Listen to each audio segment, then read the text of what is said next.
चित्रावती जाना पड़ता, कोई शेड नहीं था, आसमान के नीचे सब ठहरते थे।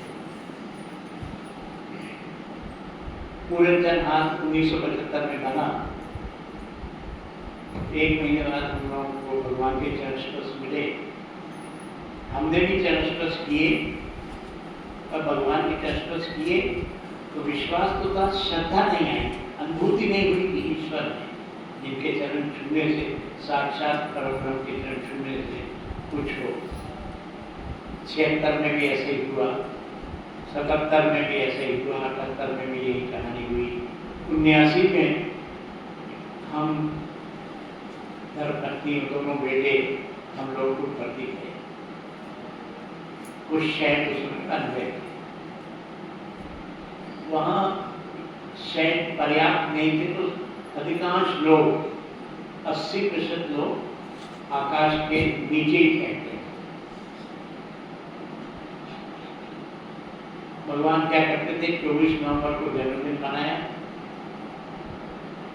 जहाँ साई पुरनथाल है, साई पुरनथाल 2000 में आया है, उसके पहले तो वहाँ सीमेंट थी, रेत थी।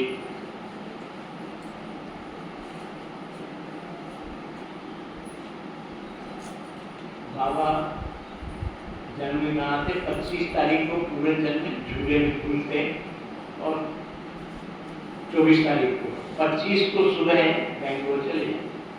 हम लोग बस से बेंगलोर चले गए।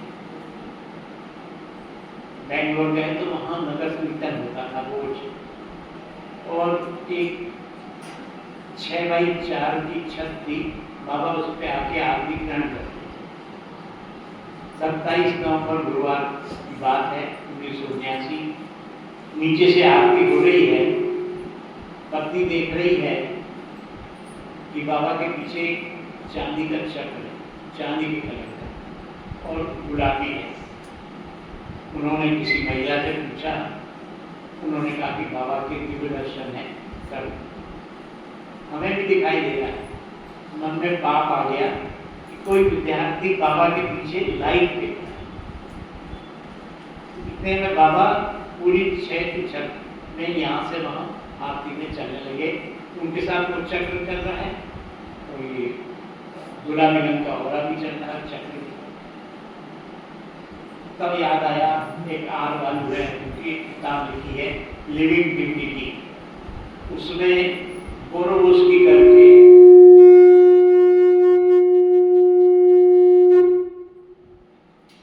लिविंग डिविनिटी, उसमें बोरोवस्की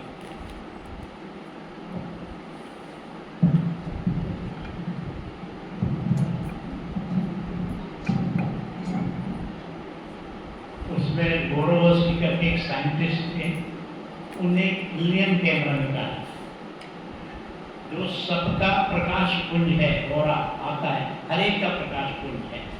हम किसी से मिलते हैं तो लगता है इससे बात करें, किसी से मिलते हैं कि हट जाएं, तो हर एक का प्रकाश पुंज है। उन्हें संसार में सबका प्रकाश पुंज लिया था, पर बाबा का प्रकाश पुंज मीलों लंबा। उसके दर्शन हुए। फिर हमारा छोटा भाई मद्रास में, जो आजकल चेन्नई कहलाता है, IIT में M.Tech का। 29 नवंबर को एक वृंदावन एक्सप्रेस अभी भी चलती है, 1:30 बजे बेंगलोर से चलती और 6:30 बजे मद्रास पहुँचती थी। उस रोज लेट हो गई, 7 बजे पहुँची। 7 सवा 7 बज गया। नीचे उतरे, हैंडपम्प पे मुँह हाथ धोया, हैंडपम्प था। जरूरी सामान साथ में रखा, बाकी सामान थी घर पे रखा। करीब 8 बजे बच्चों को भूख लगी थी तो दाहिने तरफ एक होटल पिकनिक थी, वहाँ गए, कुछ नाश्ता स्वल्पाहार किया। करीब 8:30 बजे उनसे पूछा, भाई IIT जाने के लिए बस? बोले वो देखो सामने भीड़ दिख रही है गेट के पास, वहाँ चले जाओ, वहाँ से मिलेंगे। हम लोग वहाँ गए, वहाँ पर देखा 3 मिनट में 5 मिनट में हर जगह की बस आ रही। IIT की बस नहीं आई, 15 मिनट हो गए। लोगों से पूछा, भैया IIT की बस? बोले रात को 8 बजे आई थी, अब सुबह 8 बजे आई। जमीन खिसक गई, क्या करें? भगवान से प्रार्थना की और पैदल चल दी। बड़े शहरों में गाड़ी बस स्टॉप पे रुकती है, और एक चौराहे पे हम थे तो एक बस आई हमसे 4 फीट दूर। कंडक्टर बस की सीढ़ियों पे खड़े हुए। उन्होंने पूछा, आपको कहाँ जाना है? IIT। बैठो। हम चारों बैठ गए। टिकट वहाँ लेना पड़ती, नहीं तो पेनाल्टी लगती है, अतिरिक्त पैसे लगते हैं। मैंने देखा कंडक्टर के पास एल्यूमिनियम बॉक्स से टिकट है। उससे कहा टिकट। ड्राइवर पीछे मुड़ते हैं, कहते हैं नो टिकट, सिट डाउन। कोई टिकट नहीं, चुपचाप बैठ जाओ। बैठ गए। बस चली, पहुंची और कंडक्टर बोलता है, वो कावेरी हॉस्टल सामने है, आपका भाई यहाँ रहता।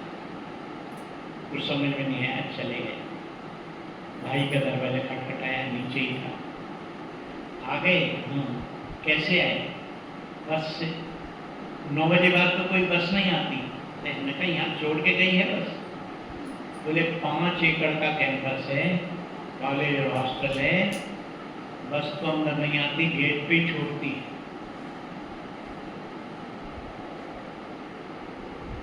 जब अगले बार भगवान के दर्शन हुए तो भगवान ने कहा, दोना पत्ता गधा ऐसा। वो सिटी बस थी, हर जगह रुकना था, कहीं रुकी नहीं। कंडक्टर को कैसे मालूम कि आपका भाई कावेरी हॉस्टल में है? तुम्हारे लिए बस बनाई, ड्राइवर बना, कंडक्टर। ये है, ये परब्रह्म है, ईश्वर है। इसलिए उसको मत छोड़ो, ईश्वर को मत छोड़ो, हमेशा ईश्वर को साथ रखिए। तो आइए